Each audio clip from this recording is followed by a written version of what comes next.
Assalamualaikum warahmatullahi wabarakatuh.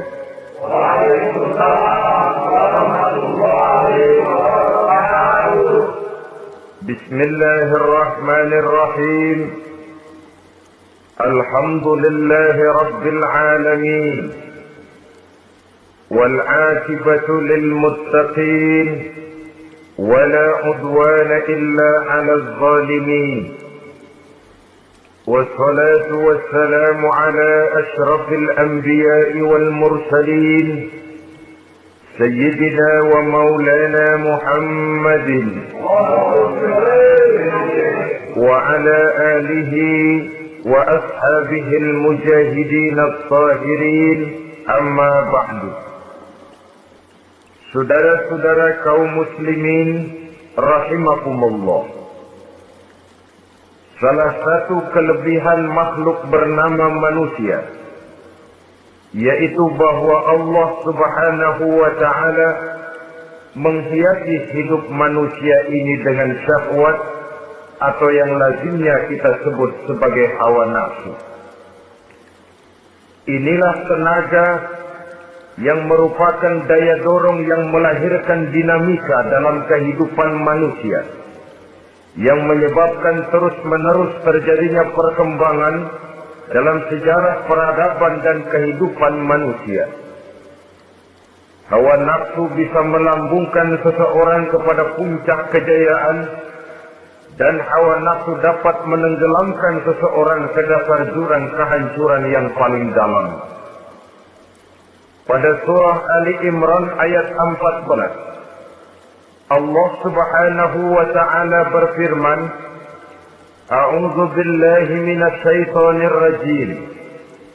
Zuyyina lin-nasi hubbus syahawati minan nisa'i wal banin wal qanatiril muqantarati minadh dhahabi wal fiddah wal khaylil musawwamati wal an'ami wal harth.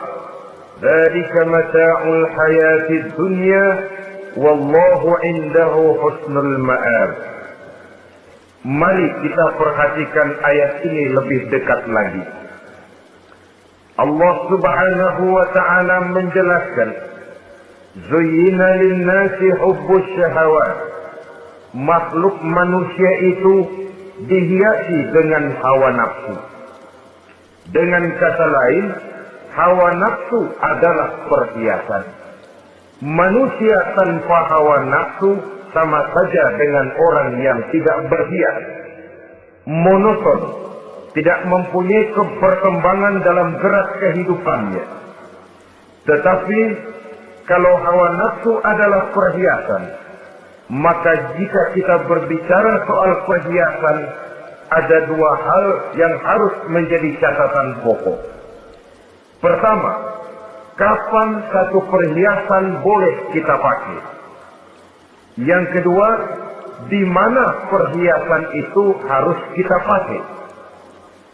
Kalau saudara berdandan rapi, pakai sepatu dengan kaos kaki, celana, jas, pakai dasi segala macam, tapi itu saudara lakukan pada saat saudara akan pergi ke WC, maka saudara sudah memakai perhiasan tidak pada waktu yang tepat.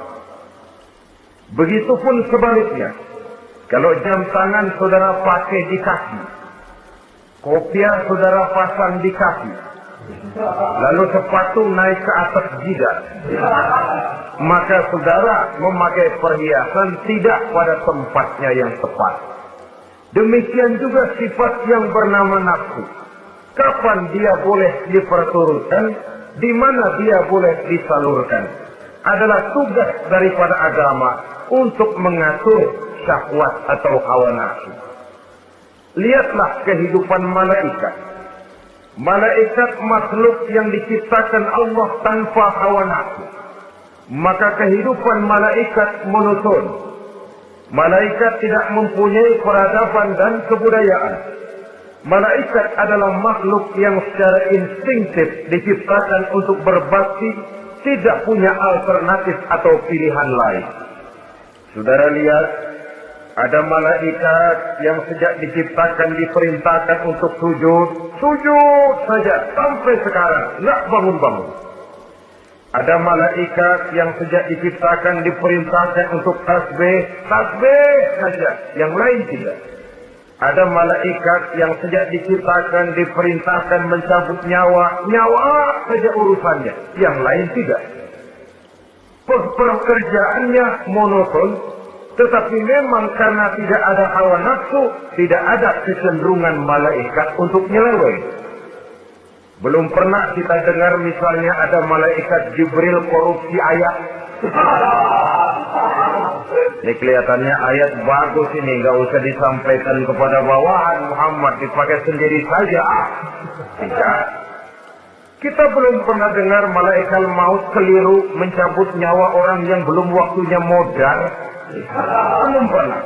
Malaikat itu ibadun mukramun, la ya'suna Allah fima amarahum wa yaf'aluna ma yu'marun. Maka kehidupan malaikat adalah monoton. Dinamika tidak ada, peradaban dan kebudayaan juga tidak ada.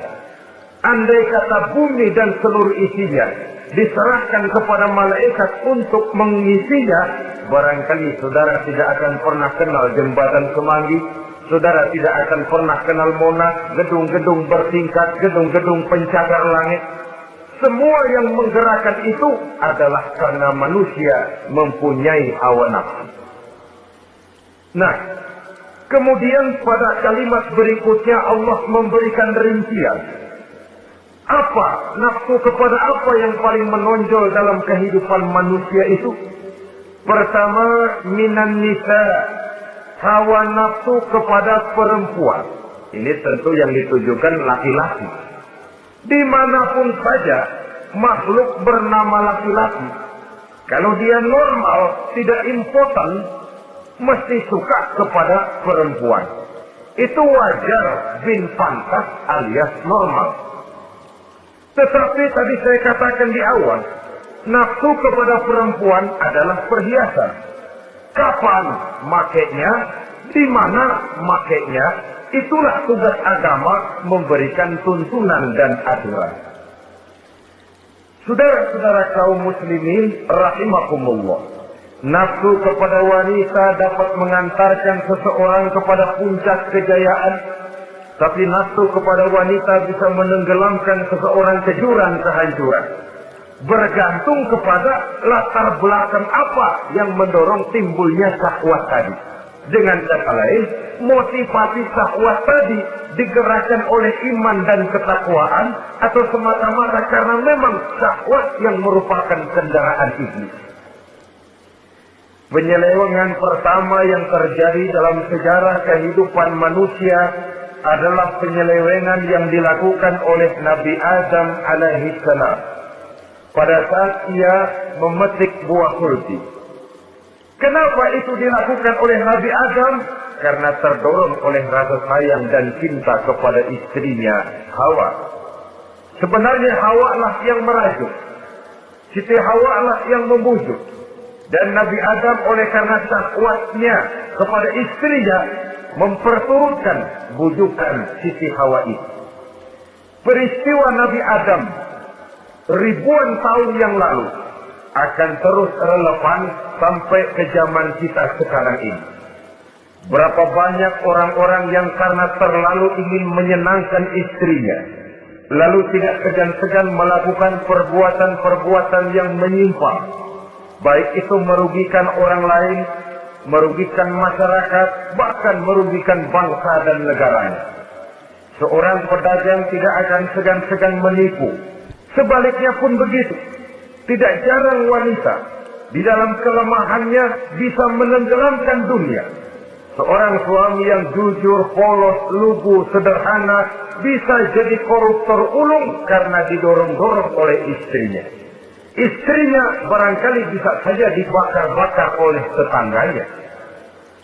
Suaminya jujur, sederhana, kepala bagian, tempatnya basah, tapi melarat. Istri rupanya tidak sabar melihat gaya hidup yang makin konsumtif, persaingan yang makin tajam. Suaminya dikipas-kipasin. Kata istrinya, bang, tetangga sebelah kita lakinya pegawai kecil, bang, tapi gelangnya kayak pelek desa. Abang ini kepala bagian tidak bisa memberikan saya macam itu, percuma lah. Kata suaminya, ya bagaimana, bu, gaji saya cuma segitu-gitunya. Ya namanya kepala bagian, apaan, kayak sahabat dulu. Kalau sudah berpikir ke arah ini, artinya sudah nipasi suaminya untuk melakukan tindakan yang tidak wajar.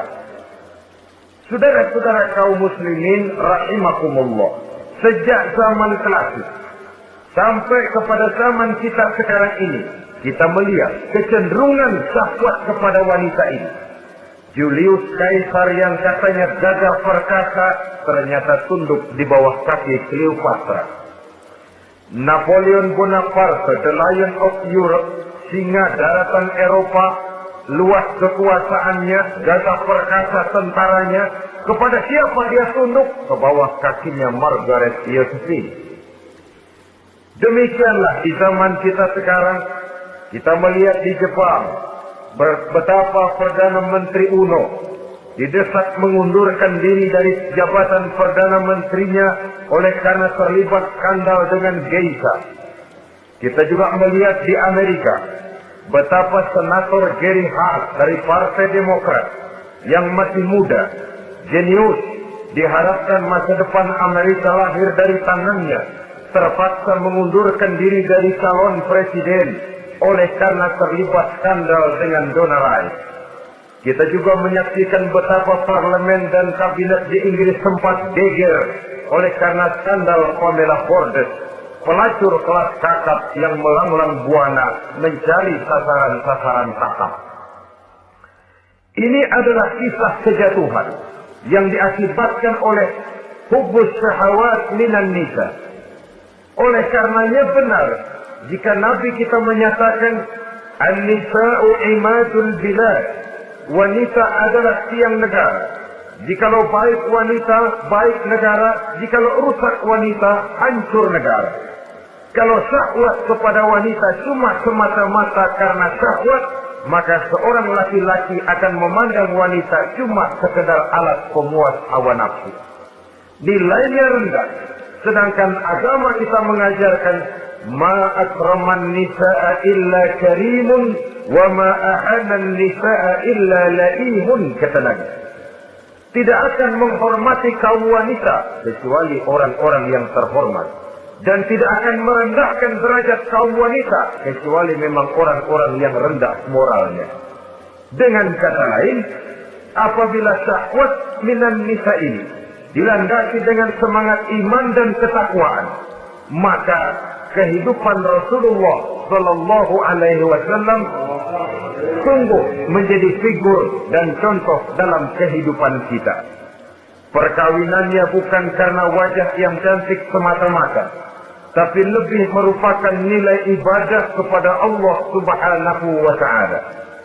Dengan demikian, kecenderungan kepada hubbus syahwat minan nisa dikontrol oleh nilai iman. Barometernya, tolok ukurnya adalah iman. Di zaman sekarang banyak kasus kawin campur yang pada akhirnya akan membingungkan kita sendiri. Padahal Al-Quran secara jelas dan tegas memberikan bimbingan. Orang itu kalau sudah, kata Imam Syafi'i, wa ainur ridha an kulli aibin kalilatun kama anna aina sukhti tubdil masawiya. Mata kalau dibalut cinta dia buta terhadap nista, tapi mata kalau dibalut benci hanya melihat yang keji-keji saja. Biasanya cinta kepada wanita memang bisa menimbulkan dorongan yang positif, tapi juga bisa membuat seseorang buta sama sekali. Dorongan yang positif paling kurang dari segi penampilan.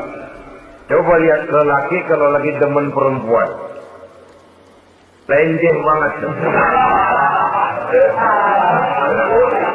Sisiran rambutnya rapi, geriskaan bajunya lancip, sepatunya mengkilat, kantong celananya tebal, perkara anduk isinya bukan soal.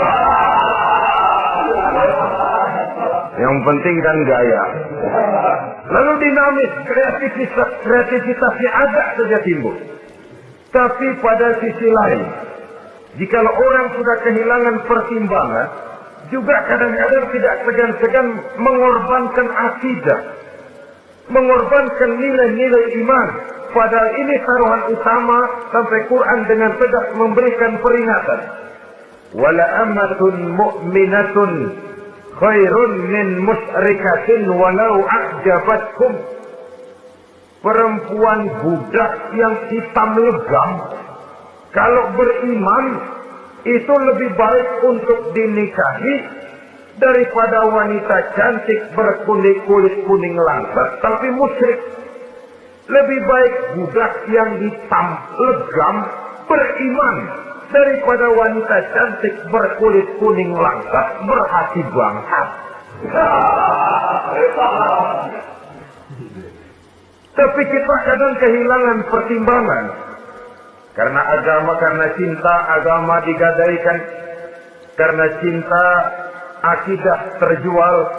Karena cinta keyakinan jadi korban. Ini semua penyakit yang datang dari hubbus syahawat minan nisa.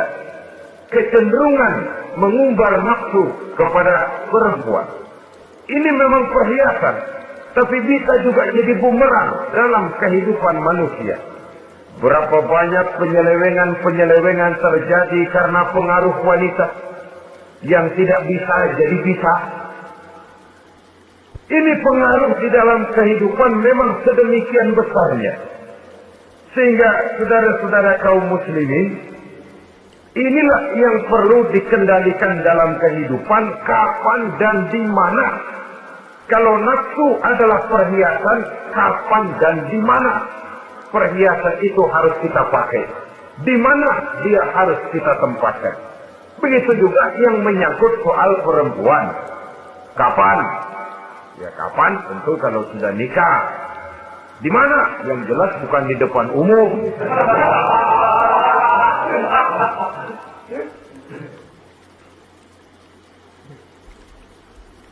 Ini nafsu yang pertama, minan nisa. Yang kedua, wal banin. Dihiasi juga manusia dengan kecintaan kepada banin. Makna banin di sini al-aulad, anak-anak laki. Kenapa disebut banin, anak-anak laki? Karena pertama, sering anak laki itu lebih jadi kebanggaan buat orang tuanya ketimbang anak perempuan. Sebabnya apa? Pertama, faktor nasab. Silsilah lebih kuat kepada laki-laki ketimbang perempuan. Yang kedua, faktor cita-cita. Orang tua kalau punya anak laki-laki, cita-citanya panjang. Nah, kau nanti jadi dokter ya. Nah, jadi insinyur ya. Nah, jadi pilot ya. Nah, jadi pengusaha ya. Nah, jadi presiden ya. Tapi kalau dia punya anak perempuan, paling, ya, nah, mudah-mudahan nanti kamu dapat jodoh orang baik, nah. Dapat jodoh orang soleh.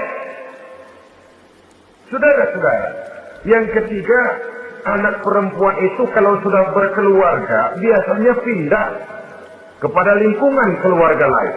Sehingga orang berkata, punya anak perempuan banyak sebenarnya seperti agen. Artinya ada yang mau bawa, kan gitu. Ada yang minta, ambil. Ada yang berminat, buntal.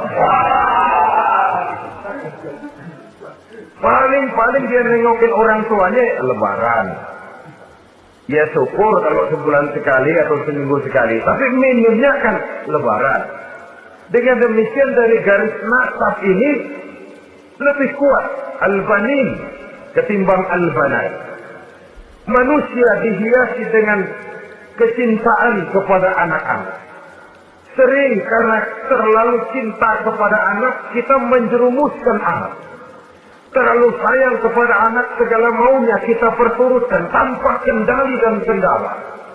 Akhirnya sifat yang demikian itu malah mendorong anak untuk manja, tidak percaya kepada kemampuan yang dimilikinya, selalu mengandalkan kepada kebesaran, kemampuan daripada orang-orang yang dibanggakannya itu.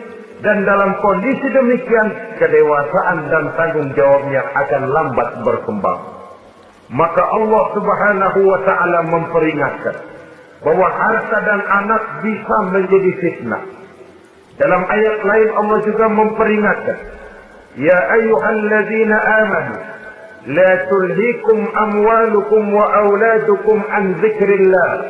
Wahai orang-orang yang beriman, jangan sampai hartamu dan anak-anakmu memalingkan kamu daripada mengingat Allah. Jangan sampai kesibukanmu kepada anak dan harta benda menyebabkan kamu sampai lupa mengingat Allah Subhanahu wa Ta'ala. Berapa banyak manusia yang tenggelam dengan melupakan Allah, jauh dari agama, jauh dari tuntunan syariat, oleh karena disibukkan oleh persoalan anak dan persoalan harta benda. Maka satu-satunya jalan, jikalau kita tidak ingin anak kita sampai memalingkan kita daripada mengingat Allah, nilai-nilai keimanan harus ditanamkan kepada mereka sedini mungkin. Dengan bekal ini, maka mereka, anak-anak kita, insya Allah tidak akan membuat kita orang-orang tua ini berpaling daripada mengingat Allah, berpaling daripada kehidupan beragama. Memang karena anaklah kita orang tua peras keringat banting tulang, pergi pagi pulang sore cari nafkah. Karena anaklah kita orang tua kepala jadi kaki, kaki jadi kepala. Asal mereka bisa menikmati hari depan yang lebih baik dari yang kita nikmati sekarang ini. Tapi berapa banyak juga orang-orang tua yang tidak sadar akan amanah berupa anak ini. Mereka lalai, mereka bersikap masa bodoh, padahal tidak akan ada yang tidak dipertanggungjawabkan di hadapan Allah Subhanahu wa Ta'ala. Orang tua bisa mendapat pensiunan pahala kalau anaknya tumbuh menjadi anak yang soleh. Tetapi orang tua pun bisa saja masuk neraka karena anaknya menjadi anak yang kurang ajar dan orang tuanya sama sekali tidak pernah memberikan pendidikan yang sebagaimana mestinya. Saudara-saudara kaum muslimin rahimakumullah, kita tentu berharap memperoleh pensiunan pahala dan bukan mendapat tambahan dosa dari kekurangan ajaran anak-anak kita akibat kita sebagai orang tuanya tidak pernah mau mendidik mereka. Dalam hadis ada diriwayatkan, ada anak kurang ajar, sembahyang tidak, puasa ibadah tidak, kenal Allah tidak, beriman pun tidak, dosa kelewat banyak, kejahatan berkarat. Di akhirat nanti disidang dia. Ditanya, kamu kenal siapa Tuhanmu? Tidak.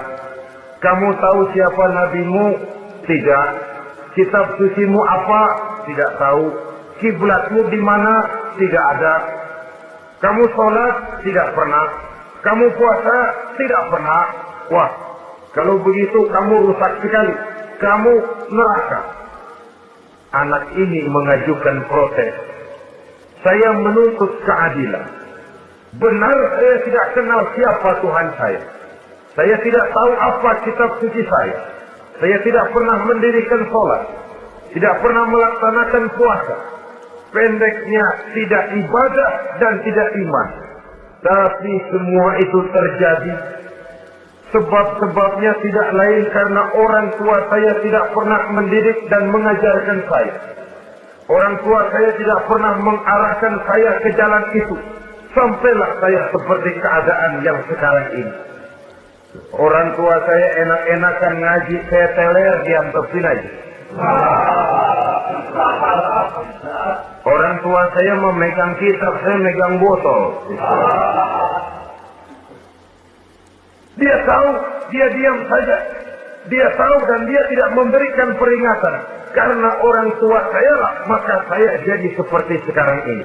Kalau saya harus masuk ke dalam neraka, saya menuntut keadilan agar orang tua saya juga ikut bersama saya gabung ke dalam neraka. Orang tuanya yang baik-baik dipanggil, Sudah mau berangkat ke surga nih orang tua, dipanggil, "Ntar dulu mas, ini dulu." Mau kemana, kencang banget? Surga pak, nanti dulu urusan belum beres.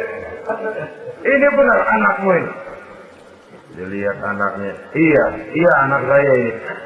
Waktu di dunia nggak pernah diajarin ngaji, nggak pernah. Sampai dia nggak kenal Tuhannya, nggak kenal nabinya, nggak kenal kiblatnya, nggak kenal kitabnya. Iya. Dia sembahyang, kamu dia nggak sholat, kamu diamin aja. Iya kali. Kenapa pakai kali? Yang benar ngomong. Ramadan dia nggak puasa, kamu nggak tegur, kamu diam saja. Iya. Wah, kamu nggak tanggung jawab. Kamu tahu anak itu adalah amanah. Menyia-nyiakan amanah adalah khianat. Khianat adalah dosa besar. Jadi bagaimana saya? Ya kamu gabung sama anakmu, join ke neraka berdua bareng. Lantaran kamu tidak mau mendidik mereka, anak-anakmu, maka jadilah anak-anakmu seperti sekarang ini. Saudara-saudara kaum muslimin rahimakumullah. Sebaliknya, jikalau anak-anak kita yang kita cintai ini, yang merupakan buah hati belahan jantung, tumbuh dan berkembang menjadi anak-anak yang soleh, yang bermanfaat bagi masyarakatnya, bagi agama, bangsa dan negaranya, kita orang tuanya bolehlah tentram menerima pensiunan pahala. Menerima pensiunan pahala dari kesolehan anak yang ditinggalkannya. Alangkah nikmatnya mendapat pensiunan pahala. Terbaring kita di bawah pohon kemboja, nilai kebaikan kita dikenal orang, nama kita akan tetap hidup. Oleh karena kita meninggalkan anak-anak yang tumbuh menjadi generasi yang soleh, bukan anak yang salah. Oleh karenanya, kecintaan kepada anak jangan sampai membuat kita lalai dari mengarahkan mereka kepada kehidupan beragama. Di zaman sekarang ini, kecenderungan kita mengarahkan anak pun sudah kepada kecenderungan yang berbau materialistis. Maka yang ramai bagaimana anak bisa mengejar program MBA, Master of Business Administration, supaya keluar bisa jadi manajer. Bagaimana anak lalu kursus komputer, supaya keluar menjadi tenaga yang canggih di bidang komputer. Ya, kalau dia perempuan cantik, bagaimana dia bisa masuk Akademi Sekretaris and Management, supaya bisa jadi sekretaris. Atau bagaimana dia bisa masuk sekolah nyanyi, supaya nanti jadi penyanyi dengan tarik suara uang lalu mengalir ke dalam kocek jutaan nilainya. Maka yang ramai pun hal-hal yang semacam itu. Dalam pada itu, pengajian, kursus-kursus keagamaan, tadi klub yang membicarakan masalah-masalah agama, ramainya kadang-kadang kalau bulan Ramadan, dianggap training center. Ya lumayan, daripada tidak sama sekali mah lumayan. Tapi dengan demikian ini kan merupakan bagian terpokok dari kehidupan manusia. Alangkah idealnya jika dia mengantongi gelar MBA, Master of Business Administration, tapi punya nilai iman yang tangguh, ahli komputer, tapi punya keyakinan beragama yang mantap. Dan ini harus ditanamkan lebih dahulu sebelum dia menguasai disiplin ilmu yang lainnya.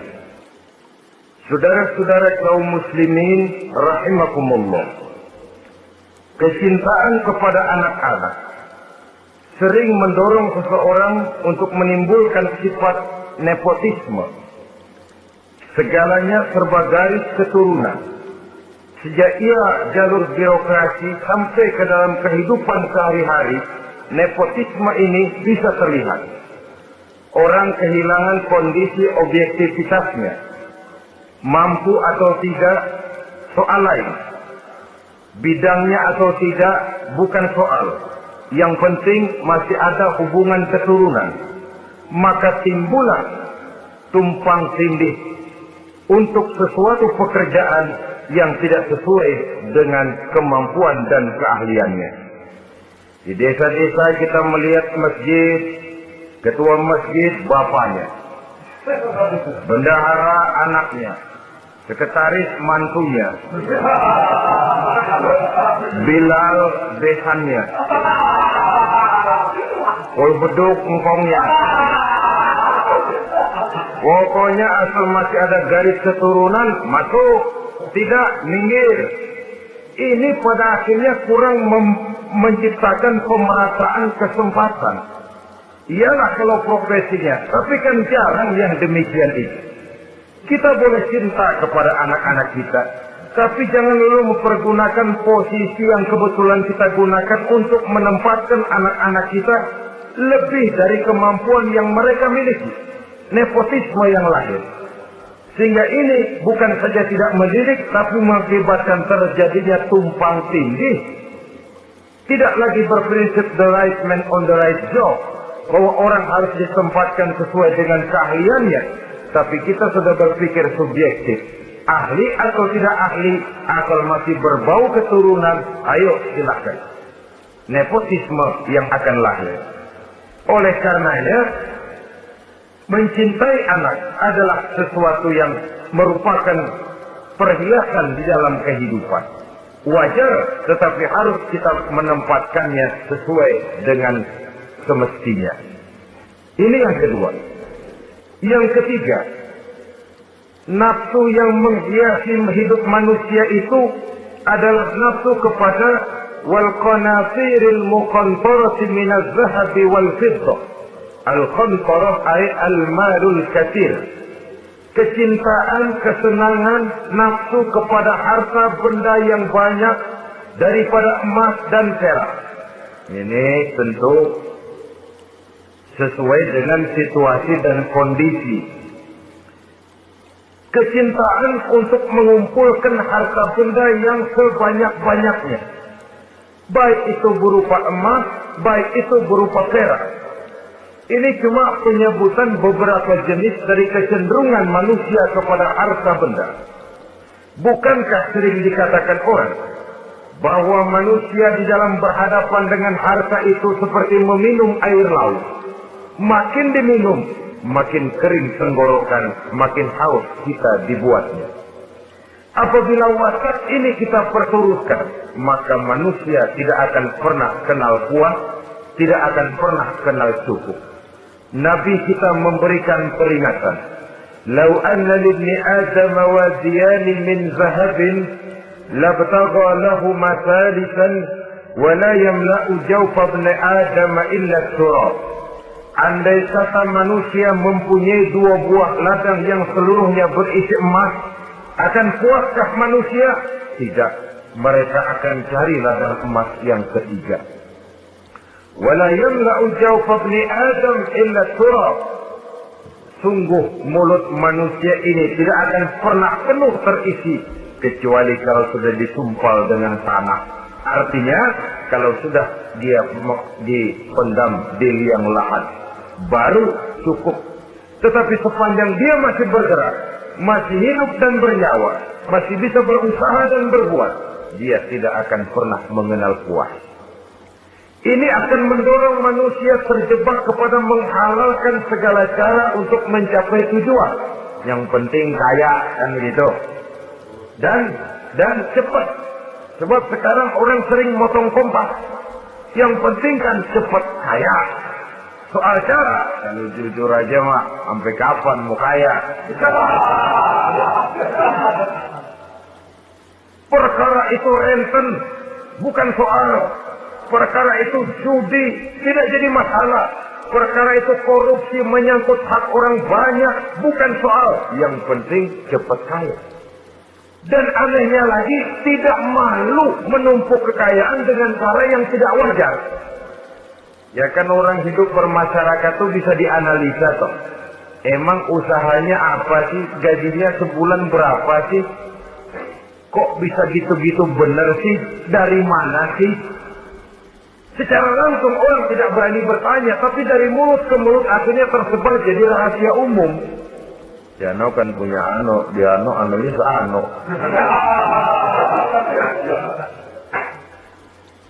Ini bisa jadi bahan pertanyaan dalam kehidupan. Akhirnya jadi gunjingan. Orang sudah tidak terlalu peduli dari mana kekayaan itu diperoleh. Yang penting kaya. Dengan menghalalkan segala macam cara. Terjebaklah ke dalam cara-cara mafia. Terjebaklah ke dalam cara-cara yang tidak wajar, tidak bijaksana. Memperkuat klik, clean. Dengan menghantam yang lain. Saudara-saudara kaum muslimin rahimakumullah. Bahwa manusia punya nafsu ingin kaya itu boleh. Boleh. Agama memberikan tuntunan. Memberikan aturan.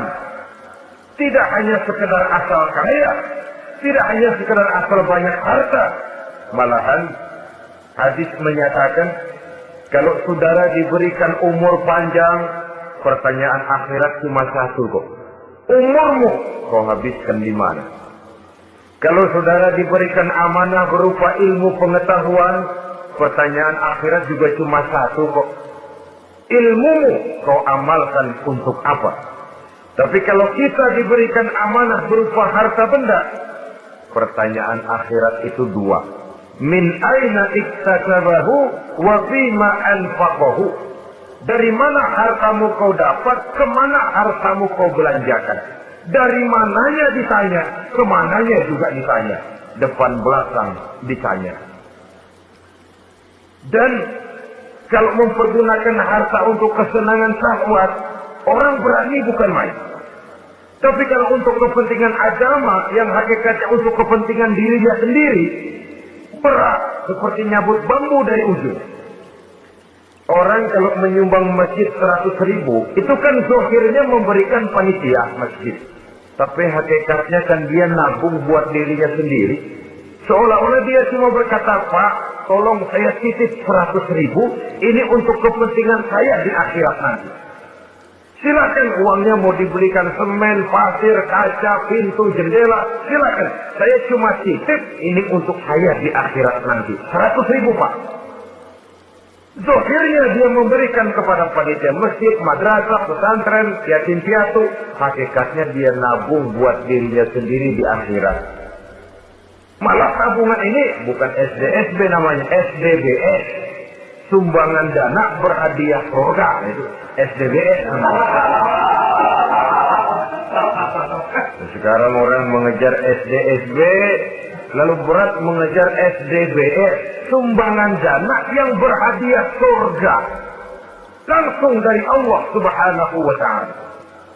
Cuma kalau dia main golf, sewa lapangan golf itu 400-500 sebulan. Paling 4-5 kali main. Beli stick golfnya saja sampai jutaan. Datang panitia pembangunan masjid 100. Kita didoain masuk surga lagi. Surga 100.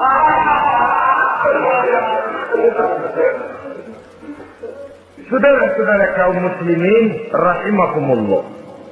Kecintaan kepada harta benda yang banyak, baik berupa emas, berupa perak, mendorong orang untuk berlomba-lomba yang Allah peringatkan dalam Al-Quran, Alhaakumut takatsur hatta zurtumul maqabir. Kamu telah lalai akibat kamu berlomba-lomba memperbanyak materi dunia. Hatta zurtumul maqabir, sampai kamu dekat masuk ke liang kubur, baru rupanya sadar bahwa perlombaan ini tidak akan pernah sampai ke garis finish. Betapapun jauhnya rally Paris-Dakar, garis finishnya ada. Betapapun hebatnya medan yang ditempuh buatnya gurun pasir Afrika, garis finishnya pasti ada. Itu kan rally yang terbuat di dunia katanya, Paris-Dakar. Tapi garis finishnya ada. Namun jikalau kita berlomba memperbanyak harta, kita tidak akan pernah sampai ke garis finish. Yang kecil-kecilan aja dah. Kalau orang ditanya, kamu kenapa sih belum mau sembahyang? Ya, bagaimana mau sembahyang, Pak? Tinggal di Jakarta masih kontrak. Siapa habis tahun diubur-ubur yang punya rumah. Kalau punya rumah sendiri, walaupun kecil-kecilan, saya mau ibadah, Pak. Ya, diberikan rezeki oleh Allah. Bisa bikin rumah, walaupun kecil-kecilan. Belum juga mau sembahyang. Kok belum juga sembahyang? Iya, Pak, rumah emang udah punya sendiri. Cuman kecil, Pak. Atasnya asap, kalau hujan itu bocor.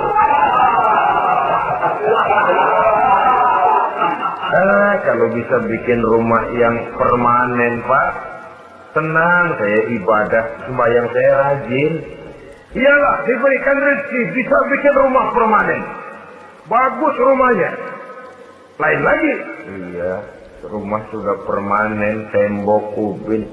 Cuman isinya belum ada, Pak, perabotannya. Kalau punya peralatan rumah tangga yang memadai, tenang, saya ibadah. Diberikan juga rezeki, bisa beli perabotan rumah tangga yang lumayan. Di atas rekelnya sudah pakai karpet, mebelnya spaghetti, tempat tidurnya alga spring bed, dan lo-pilo, ada kulkas, ada TV, di sebelah TV ada kunci mobil. Kuncinya mobilnya.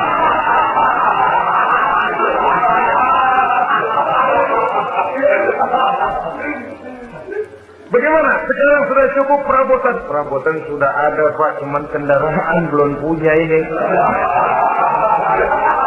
Kemana-mana masih ngukur jalanan. Kalau punya kendaraan enak, kemana-mana cepet, Pak, mau ke masjid juga getap dah. Diberikan rezeki, bisa beli kendaraan. Lain lagi nanti. Sudah punya sepeda, pengen punya motor, kepengen punya mobil, kepengen punya pesawat terbang, pengen punya kapal induk. Sudah punya kebun, pengen beli sawah, sudah punya sawah, pengen punya gunung, sudah punya gunung laut di Borong. Perlombaan materi tidak akan pernah membawa kita ke garis finish. Karena sifatnya sangat abstrak, bahkan akan mendorong kita seperti gurita. Cenderung kepada penyakit tamak bin rakus alias serakah. Dengan demikian, saudara-saudara, bahwa kecintaan kepada harta merupakan nafsu, dan nafsu itu adalah perhiasan, dia bisa menjadi daya dorong positif. Kalau dalam upaya memperoleh harta itu kita tidak akan keluar dari tujuan keridhaan Allah. Saya cari nafkah, tapi yang Allah ridho. Saya ingin kaya, tapi dengan cara yang Allah ridho. Ini kunci yang akan menyelamatkan kita manusia dari perangkap menghalalkan segala cara. Ini yang ketiga.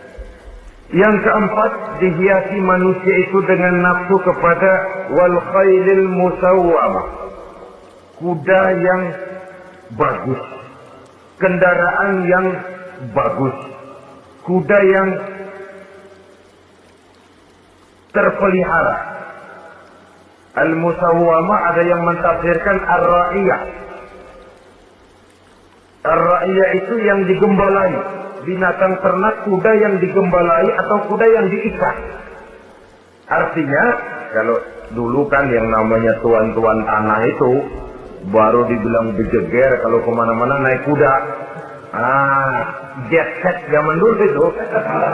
Sudah kelompok jet set itu kendaraan. Kalau sekarang baby benda. Dulu mah kuda band.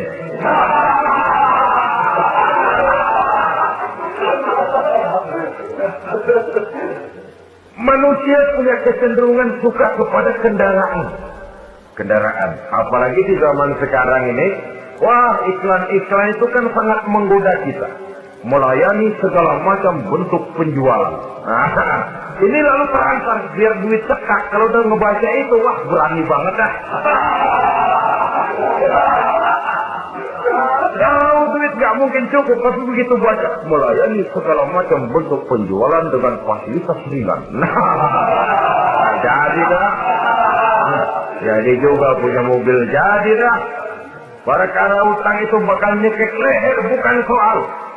Kasihan saudara-saudara kita di daerah-daerah yang terjebak kepada iklan-iklan merangsang yang akhirnya di luar kemampuan. Sehingga terjebak pada saat dia harus mengembalikan kredit, dia tidak mampu, barang disita, uang hangus, nyengir. Begipak kemari tahlil. Habis arang besi binasa. Bahwa kita menginginkan kendaraan yang serba baik, silakan. Tiap akhir tahun ganti merek, keluar yang baru ganti lagi. Itu kalau orang yang mampu. Buat kita yang tidak mampu, kenapa tidak bersyukur melihat yang lebih rendah di bawah kita? Alhamdulillah kita punya mobil, tangga kita cuma punya motor. Yang punya motor, syukur kita punya motor bisa rada cepetan. Tangga sebelah punya sepeda. Mana-mana kekejek mulu. Yang punya sepeda, alhamdulillah punya sepeda. Tangga sebelah kemana-mana jalan kaki. Yang jalan kaki, syukur masih bisa jalan. Teman sebelah lumpuh bertahun-tahun. Yang lumpuh, alhamdulillah masih hidup. Tangga sebelah kemarin out nggak balik lagi.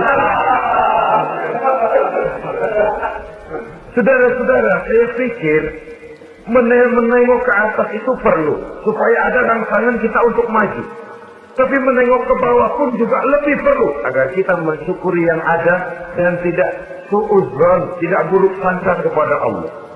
Apa yang diberikan Allah kepada kita sekarang ini, itulah yang terbaik menurut Allah untuk kita. Saudara-saudara kaum muslimin rahimakumullah. Dahulu ada seorang pemuda, matanya buta. Dia mengeluh, ya Allah, kenapa saya dilahirkan dalam keadaan buta? Apa dosa saya? Apa salah saya? Andai kata saya tidak buta, saya melihat keindahan alam ini, saya lebih akan bersyukur kepadamu ya Allah. Nah sudah, dia berburuk sangka kepada Allah. Satu hari, ini Raja Baduy di pedalaman mengerahkan tentaranya menculik anak-anak muda. Ini Raja Baduy ini kanibal, artinya suka makan daging manusia. Anak-anak muda ini diculik. Yang masih muda-muda ya, kalau kambing muda itu kan di sop rada sedap. Rupanya ini Raja kanibal ini begitu. Anak-anak muda termasuk ke pemuda yang buta tadi itu kena culik. Ya, sudah diculik, rawatlah di istana raja ini, diberikan pakaian bagus, dikasih makan serba enak. Sebab apa? Supaya badannya gemuk. Setelah gemuk nanti dipotong di sop legit. Udah, kerjanya cuma makan tidur, fasilitas nikmat, tidur enak. Sudah giliran dapat 1 bulan 2 bulan kemudian, ketika mau diambil anak-anak muda ini, raja sendiri yang milih mana yang di sop duluan nih. Sampai giliran anak muda yang buta ini, raja geleng kepala. Yang begini mau buta dagingnya nggak enak. Ini satu lepas aja lepas. Saya mau makan daging orang buta, lepas aja. Pulang ini anak muda, batinnya bersyukur, sujud syukur, ya Allah, katanya untung saya buta. Coba kalau saya nggak buta udah habis saya di sop.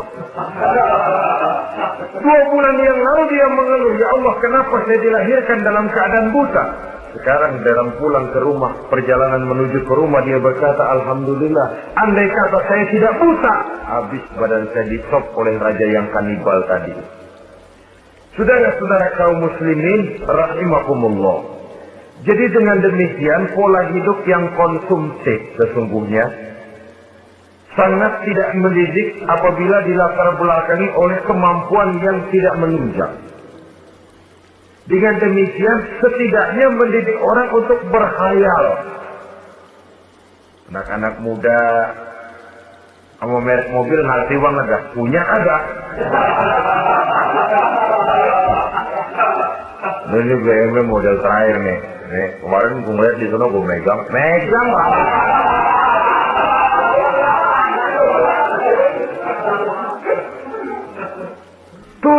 amal ini kalau tidak diimbangi dengan saluran yang positif, dia akan terjebak kepada penyakit tulul amal, panjang angan-angan. Baiklah ya, wal khailil musawwamah. Yang keempat, yang kelima maksud saya, wal an'am, cinta kepada binatang ternak. Manusia ini kan punya kecenderungan macam-macam. Setelah rumahnya bagus, hartanya banyak, kendaraannya cukup, ingin beternak. Jadilah peternak. Ini kecenderungan manusia, wajar saja sepanjang didapatkan dilakukan dengan cara-cara yang wajar. Walhal dan tumbuh-tumbuhan, bertani, bersawah, berladang, itu merupakan kecenderungan daripada manusia. Keseluruhan itu kata Allah, kecintaan kepada wanita, kepada anak, kepada harta benda, kepada kendaraan, kepada binatang ternak, kepada tumbuh-tumbuhan, zalika, semua itu mata'ul hayatid dunia, merupakan kesenangan hidup dunia. Berapa lama kesenangan hidup dunia? Sebentar, seumur manusia. Seumur manusia. Bahkan kadang-kadang pada saat dia masih hidup pun orang tidak sepenuhnya sempat menikmati kesenangan hidup dunia. Apabila ajal datang, selesailah kehidupan dunia sampai di situ. Orang-orang kafir buat mereka surganya di dunia ini. Bila kehidupan di dunia selesai, selesailah sudah surganya sampai di situ. Kesemua itu dan kata Allah merupakan kesenangan daripada kehidupan di dunia. Wallahu indahu husnul ma'ab, dan Allah mempunyai tempat kembali yang sangat baik.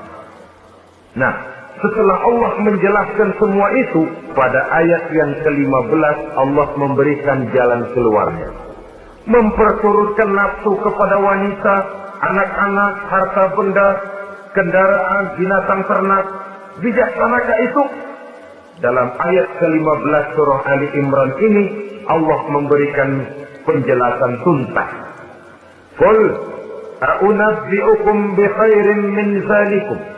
Katakan kepada mereka Muhammad, maukah kamu aku beri kabar yang lebih baik dari semua itu? Lebih baik daripada kesenanganmu kepada wanita, kepada anak-anak, kepada harta benda, kepada kendaraan dan sebagainya. Mau kamu aku beritahu yang lebih baik daripada semua itu? Jawaban tentu mau. Kalimatnya bukan ukhbirukum, a'unabbi'ukum. An-naba itu berita yang besar. Lain dengan al-khabar, itu berita biasa saja. An-naba, sehingga pembawa berita disebut nabi. Dari naba yang di pembawa berita yang benar. A'unabbi'ukum, maukah aku tunjukkan kepada satu berita yang benar-benar besar dan benar-benar lebih baik dari yang semua disebutkan tadi. Apa jalan keluarnya? Lillazina taqaw 'inda rabbihim jannatun tajri min tahtiha al-anhar. Bagi orang-orang yang bertakwa kepada Allah, mereka akan mendapatkan surga yang di bawahnya mengalir sungai. Khalidina fiha, mereka akan kekal di dalamnya. Wa azwajun mutahharah, dan mereka mendapat istri-istri yang suci. Waridwanum minallah, dan keridhaan daripada Allah subhanahu wa ta'ala. Kalau kamu hai orang-orang yang beriman, kalau kamu hai manusia menyangka bahwa nafsu kepada wanita, anak-anak, mengumpulkan harta benda, kendaraan yang menarik, binatang ternak dan tumbuh-tumbuhan itulah yang lebih baik untuk kesenangan dunia, memang itu kesenangan dunia. Tapi nih, seolah-olah kata Allah, nih, saya kasih tahu kamu, aku beritahu yang lebih baik dari semua itu. Apa? Takwa kepada Allah. Kecintaan kepada wanita. Kalau takwa dasarnya, orang nggak amburadul, nggak semrawut, nggak pokoknya gue masalah perempuan dan mbak terus. Tapi punya kaidah, punya norma. Demikian juga kepada anak-anaknya. Demikian juga kepada harta benda. Pokoknya asal harta, mau halal, mau haram, takut terus deh. Semuanya dilandasi oleh taqwa, illazina taqaw, oleh ketakwaan kepada Allah. Nah, ketakwaan ini akan menghasilkan apa? Inda rabbihim jannatun tajri min tahtihal anhar. Menghasilkan surga yang di bawahnya mengalir sungai-sungai. Saudara-saudara kaum muslimin rahimakumullah, jika kita menyangka bahwa wanita bisa memberikan kesenangan, iya, kesenangan dunia. Jika kita menyangka bahwa harta benda bisa memberikan kesenangan, iya, kesenangan dunia. Jika kita menyangka bahwa kendaraan bisa memberikan kesenangan, iya, kesenangan dunia. Tapi kita tidak cuma ingin itu, kita ingin itu semua juga bisa membawa kesenangan akhirat. Caranya landasi dengan takwa. Kesenangan kepada wanita didasari dengan takwa. Maka jangan jadikan wanita cuma sekedar alat pemuas hawa nafsu. Kesenangan kepada anak-anak dilandasi dengan takwa. Maka anak-anak diarahkan kepada jalan yang diridhoi Allah. Kesenangan kepada kendaraan dilandasi dengan takwa, maka kendaraannya selalu mengarah berjalan menuju jalan takwa, diridhoi oleh Allah Subhanahu wa taala. Kalau tidak, itu mobil asal lempongan Ancol gancang banget ya. Tapi giliran dihadapin ke masjid, mogok mulai. Urusan ngaji ada aja halangannya tuh kendaraan. Tapi kalau untuk urusan maksiat, ngebut benar-benar. Dilandasi dengan ketakwaan. Sehingga dengan demikian, tidak hanya sekedar surga di dunia ini, tapi lebih-lebih di surga di akhirat nanti. Khalidina fiha, kekal. Kalau dunia ini kan zilun zail, bayangan. Hari ini kita jaya, besok kita bangkrut. Siapa yang mau menghalangi? Hari ini kita melambung, besok kita nyungsep. Siapa yang bisa menarik? Tidak kekal, berubah, temporer, relatif. Di sana, kebahagiaan yang dilandasi dengan takwa ini sudah surga, kekal di dalamnya, azwajun mutahharah. Mendapat istri-istri yang suci. Suci dalam arti belum pernah dijamah orang lain. Suci dalam arti tidak pernah terkena halangan. Seperti mens misalnya. Baik menstruasi atau mencret, itu tidak.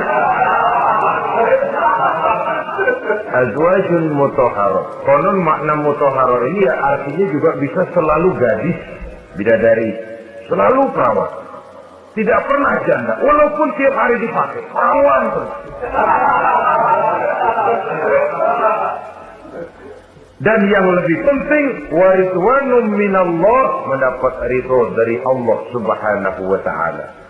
Jadi hawa nafsu dengan motivasi takwa, itulah sesungguhnya yang dikehendaki oleh Ali Imran ayat 14 dan 15. Dengan demikian, manusia dengan ketakwaannya mengendalikan hawa nafsu dan bukan malah dikendalikan oleh hawa nafsunya. Sehingga dengan demikian seluruh fasilitas yang dimilikinya, baik itu berupa istri, anak, kendaraan, binatang ternak, harta benda, tanam-tanaman, seluruhnya semakin meningkatkan ketakwaannya kepada Allah Subhanahu wa taala. Mudah-mudahan kita bisa mencapai tingkat ini di mana kita hidup mampu dan sanggup mengendalikan nafsu, bukan malah dikendalikan oleh hawa nafsu. Terima kasih dan mohon maaf. Wassalamualaikum warahmatullahi wabarakatuh.